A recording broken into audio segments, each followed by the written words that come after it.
नमस्कार मंडळी, श्री स्वामी समर्थ. आजच्या व्हिडिओमध्ये आपण मोक्षदा एकादशी व्रत, पुण्य, दान आणि महत्त्व जाणून घेणार आहोत. व्हिडिओ थोडासा लेट आलेला आहे, पण तुम्ही या सेवा आवश्यक करू शकता. मोक्षदा एकादशीचे व्रत 2025 मध्ये 1 डिसेंबर रोजी आहे. म्हणजेच आज आहे ही मार्गशीर्ष महिन्याच्या शुक्ल पक्षातील एकादशी, जी अत्यंत उत्तम मानली गेली आहे. नावावरूनच कळते की मोक्षदा म्हणजे मोक्ष देणारी, मोक्ष प्रदान करणारी. तर ती कोणाला मोक्ष प्रदान करेल? जे लोक व्रत करतात त्यांनाही मोक्ष प्रदान करेल आणि त्यांच्या पितरांना, पूर्वजांना देखील मोक्ष प्रदान करणारी आहे. शास्त्र सांगते की या एकादशीचे पुण्य आपल्याला पितरांना अर्पण करावे, ज्यामुळे त्याची पुढील गती होते. या व्हिडिओमध्ये आपण जाणून घेणार आहोत की आपल्या पितरांना या एकादशीचे पुण्यदान कसे करायचे आणि एकादशीचे महात्म्य काय आहे.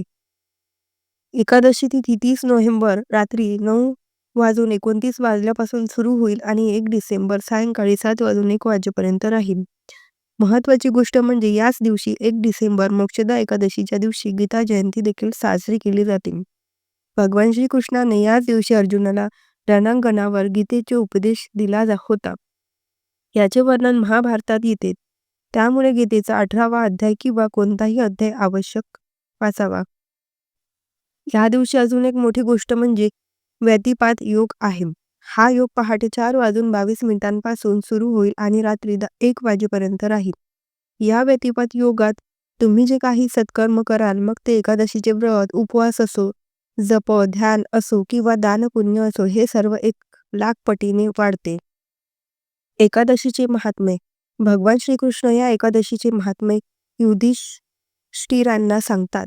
म्हणतात, या एकादशीचे महात्म्य ऐकल्यामुळे देखील यज्ञाचे फळ मिळते. तुम्ही एकादशीच्या दिवशी ते ऐकावे. आता आपण या व्हिडिओमध्ये अगदी थोडक्यात या एकादशीचे महात्म्य जाणून घेऊया. ही एकादशी सर्व पापांचा नाश करणारी आणि परम उत्तम आहे. बघा, या दिवशी आपण तुळशीच्या मुळाजवळ 1 रुपयाचं नाणं मातीमध्ये ठेवून त्याची पूजा करा. तसंच संध्याकाळी तुळशीला तुपाचा दिवा आवश्यक लावावा. या दिव्यांमध्ये चिमूटभर हळद देखील टाकावी. तसेच तुळशीला 11 किंवा 21 प्रदक्षिणा घालाव्या. जर तुळशीला 21 प्रदक्षिणा घालता येत नसेल तर आपण स्वतःभोवती घातला तरी चालतात. पण ही सेवा तुम्हाला आज आवश्यक करायची आहे. तसेच विष्णू सहस्रनाम एकदा तरी म्हणा. तसेच तुळशीला प्रदक्षिणा घालताना ओम नमो भगवते वासुदेवाय नमः हा मंत्र म्हणायचा आहे. या दिवशी नमो दामोदराय किंवा ओम नमो भगवते वासुदेवाय या मंत्राला खूप महत्त्व आहे. मार्गशीर्ष महिन्यात या मंत्रांचा जप विशेष फलदायी आहे.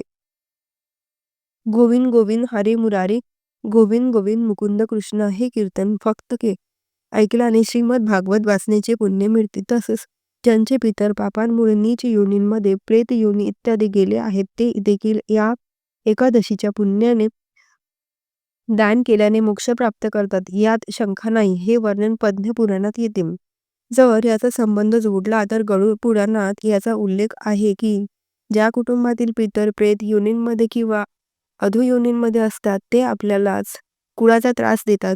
जर कोणाच्या घरात असे काही होत असेल तर त्यांनी या एकादशीचे व्रत, उपवास नक्की करावा. किंवा उपवास व्रत करणे शक्य नसेल तर त्यांनी दान सेवा या अवश्य कराव्या.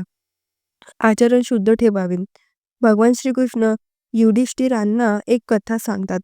वैखानस नावाच्या राजाने स्वप्नात पाहिले की त्याचे पितर नरकात पडले आहेत, रडत आहेत आणि मुक्तीची याचना करत आहेत. ते पर्वत मुनींच्या आश्रमात गेले. मुनींनी 48 मिनिट एक मुहूर्त ध्यान केल्यानंतर त्यांना उपाय सांगितला.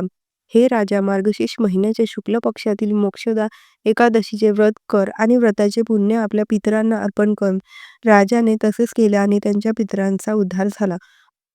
शास्त्र सांगते, हे राजा, जो कोणी या प्रकारे शुभ मोक्षदा एकादशीचे व्रत करतो त्याचे पाप नष्ट होतात आणि मृत्यूनंतर तो मोक्ष प्राप्त करतो. त्यामुळे हे एकादशी नावाप्रमाणेच व्रत करणाऱ्यांना, सेवा करणाऱ्यांना आणि त्यांच्या पितरांना मोक्ष देते. तर या व्रतांमुळे मिळणाऱ्या पुण्याची संख्या देखील जाणू शकत नाही. ही एकादशी मनुष्यांना मोक्ष देणारी आणि चिंतामणी सारखी आहे. चिंतामणी म्हणजे अशी वस्तू, मणी आहे, जिच्या समोर तुम्ही प्रार्थना केल्यास ती तुमची इच्छा पूर्ण करते, जसे कामधेनू गाय. त्यामुळे कोणत्याही शास्त्रानुसार इष्ट वस्तूची इच्छा धरून तुम्ही हे व्रत केल्यास ती इच्छा पूर्ण होते. बघा, या एकादशीला गायीची सेवा देखील करायची आहे. गायीला देखील आपल्याला गूळ खायला घ्यायचं आहे किंवा इतर काही गोष्टी देखील तुम्ही देऊ शकता. तिचं दर्शन देखील तुम्हाला घ्यायचं आहे. आता पाहूया की आपल्या पितरांना या एकादशीचे पुण्यदान कसे करायचे आहे. 1. व्रत करताना दूध किंवा फळांवर राहावे. एकादशी सात्विक पद्धतीने करा. आचरण शुद्ध ठेवा, मौन ठेवा. त्यानंतर दुसऱ्या दिवशी म्हणजेच द्वादशीच्या दिवशी 2 डिसेंबर तुम्ही पारायण व्रत सोडणे करा. पारायण केल्यावरच एकादशीचे व्रत पूर्ण मानले जाते. पारायण करण्याची वेळ 2 डिसेंबर सूर्योदयापासून ते सकाळच्या 9 वाजून 3 वाजेपर्यंत राहणार. मोक्षदा एकादशीला पितराची सेवा कशी करावी जाणून घेऊया.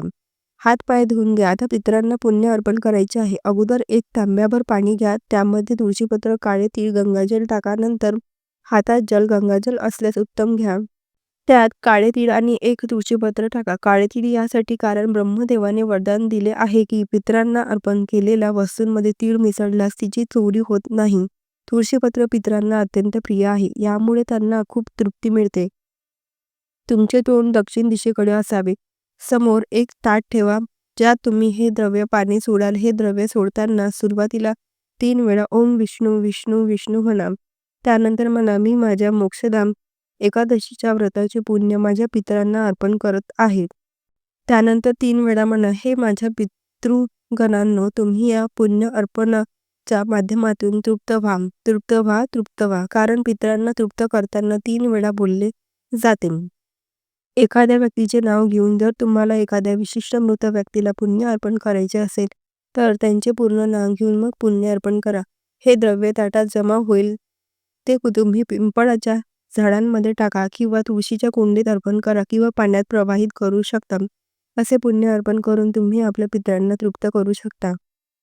तुम्ही तुमच्या एकादशीचे पुण्य पितरांना दिले तर जितके दान कराल तेवढे ते नेहमी वाढतील. हे असे पुण्य आहे की तुम्ही जितके दान कराल तितके ते तुमच्याजवळ वाढत जाईल. तरी या मोक्षदा एकादशीला भगवान विष्णूंची जेवढी सेवा करता येईल तेवढी सेवा करा. भगवान विष्णूंना देखील अभिषेक घाला.